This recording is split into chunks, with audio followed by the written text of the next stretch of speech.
तो हेलो दोस्तों, क्या हाल है आपका। उम्मीद है अच्छा ही होगा। तो यार आज हम बात करने वाले हैं यूएफसी की कुछ इंपॉर्टेंट न्यूज़ के बारे में। सो भाई सबसे पहले हम बात करते हैं भाई जॉन जोन्स की। यूएफसी की बात हो और जॉन जोन्स इस टॉक में शामिल ना हो, ऐसा हो ही नहीं सकता। सो जॉन जोन्स ने भाई ऑफिशियली पूल के अंडर अपना रिटर्न कर लिया है। इस पूल के अंदर पहले कॉर्नर मैग्रेगर ने भी रिटर्न किया था। अब हमें कन्फर्म है कि जॉन जोन्स भाई अगले साल व्हाइट हाउस में लड़ेंगे और ये न्यूज़ कन्फर्म है। और मुझे ऐसा फील आ रहा है अंदर से कि वो एस्पिनल ही होंगे। जहाँ पे फाइट इसको छोड़ा था जॉन जोन्स ने, उसी फाइट के लिए जॉन जोन्स दोबारा से इस पूल के अंदर आ गए हैं। सो कभी ना कभी तो ये होना था। अगर जॉन जोन्स सच में इतना लेजेंडरी फाइटर हैं और हैं भी यार, तो इस बात को वाइट हाउस के अंदर प्रूव करना कितनी ही बड़ी बात होगी और वो कितने ही ज़्यादा फैंस का दिल निराश कर देंगे टॉम एस्पिनल के, ये तो फाइट में ही पता लगेगा। लेकिन टॉम एस्पिनल को भी आप अंडर एस्टिमेट नहीं कर सकते। बट मेरा दिल ये कहता है, मेरी गट फीलिंग ये कहती है कि भाई जॉन जोन्स जो हैं टॉम एस्पिनल को हरा सकते हैं और वो भी बड़े ही आराम से। अगली न्यूज़ की हम बात करें तो अगली न्यूज़ भाई जो है डीडीपी और हामजाद की फ़ाइट होने वाली है। ये फ़ाइट कैसी होगी भाई? डीडीपी के कोच ने कहा है कि भाई हम हामजाद को उसी की गेम के अंदर हराएंगे। सो डैट मीन्स कि वो हामजाद के साथ रेसलिंग करेंगे। और हामजाद का इंटरव्यू में आया था कि वो स्ट्राइकिंग करेंगे, डीडीपी रेसलिंग करेंगे और हामजाद स्ट्राइकिंग करेंगे। इससे बढ़िया कॉम्बिनेशन क्या हो सकता है? मतलब दोनों एक दूसरे के ऑपोजिट चलेंगे और हमें ये फाइट भाई बहुत ही ज़्यादा बैंगर होने वाली है, देखने को मिलेगी भाई अगस्त 16 को। और मैं तो भाई बहुत ही बेसब्री से इंतज़ार कर रहा हूँ कि ये फाइट कब आए और हम कब देखें वो डीडीपी के जो वर्सेटाइल मूव्स हैं, जो भी वो करते हैं भाई उनके फेवर में चला ही जाता है, जैसे कि किस्मत ही उनका साथ दे रही हो। और अगली न्यूज़ की बात करें भाई, UFC 320 में एनक्लाइव और एलेक्स पेरेरा 2 की फ़ाइट जो है वो कंफर्म हो चुकी है। 2 दिन पहले नोटिस आ चुका था UFC की ऑफिशियल वेबसाइट पे। और ये फ़ाइट कैसी होगी? सो आई थिंक यार एनक्लाइव इस फाइट को डोमिनेट कर देंगे, लेकिन पेरेरा का punch out of the world है। अगर एलेक्स ने स्ट्राइकिंग उस स्क्वाड मोड में आके कर दी, अगर एक पंच उनका लेफ्ट हैंड पड़ गया और हुक लगा दिया एलेक्स ने, सो एनक्लाइव के लिए वो चीज़ मुश्किल होगी। बिकॉज स्ट्राइकिंग और स्ट्रेंथ में मुझे लगता है कि भाई एलेक्स पेरेरा एनक्लाइव से एक लेवल ऊपर रैंक करते हैं। लेकिन एनक्लाइव जो है उनके पास उनकी रेसलिंग और आईक्यू है। एलेक्स पेरेरा का आईक्यू सिर्फ स्ट्राइकिंग बेस में पता लगता है, लेकिन रेसलिंग में उन्हें दिक्कत आती है। लेकिन एनक्लाइव जो है वो उस चीज़ को बहुत ही ज़्यादा कंट्रोल्ड वे में यूज़ करते हैं फाइट के अंदर। लास्ट फाइट में हमने क्या देखा था भाई?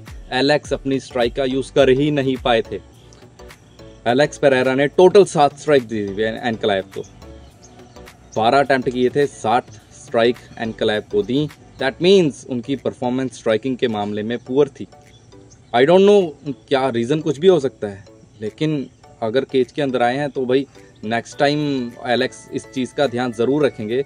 और मुझे पूरा भरोसा है कि भाई ये वाली फ़ाइट जो है, सेकंड फाइट इनकी बहुत ही ज़्यादा कमाल होगी। बिकॉज एलेक्स जो हैं बहुत ही ज़्यादा वेल प्रिपेयर्ड फाइटर हैं भाई। वो अपनी हार को अपने अंदर ले नहीं सकते, वो कमबैक ज़रूर करेंगे, मुझे ऐसा पर्सनली लगता है।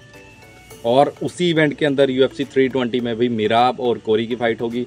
सो नो डाउट अगर बैट लगा रहे हो तो मिराब पे लगा दो भाई। इतना हार्ड वर्किंग बंदा मैंने कभी नहीं देखा, इतना ही ज़्यादा वर्सेटाइल बंदा मैंने कभी नहीं देखा। कोरी की स्ट्राइकिंग और स्पीड से दिक्कत आ सकती है, लेकिन मिराब जो है भाई वो बहुत ही ज़्यादा डिसिप्लिन्ड है अपनी डाइट को, लाइफस्टाइल को और फाइट को लेकर। और जब फाइट आती है उनके लिए तो एक लाइक फेस्टिवल और त्यौहार वाला जो टाइम होता है वो आ जाता है। सो मिराब के ऊपर अगर आप बेट लगा रहे हैं तो लगा दें भाई, मिराब इस फाइट को ऑब्वियसली जीत जाएंगे।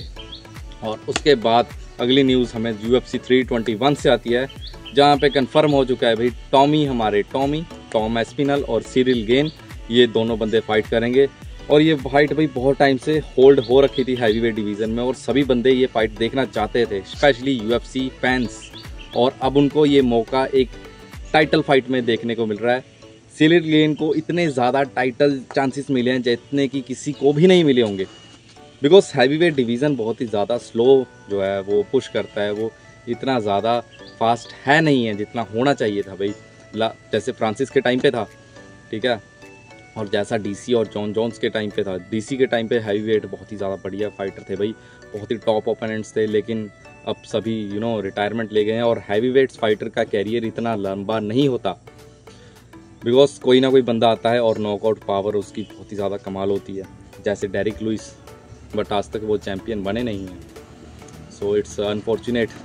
तो टॉम एस्पिनल और सिरिल गेन की फाइट जो होगी भाई, मुझे तो लगता है कि भाई टॉम एस्पिनल को इस फाइट को जीत लेना चाहिए। अगर टॉम एस्पिनल इस फाइट को हार गए, that means Jon Jones is the greatest of all time without a doubt.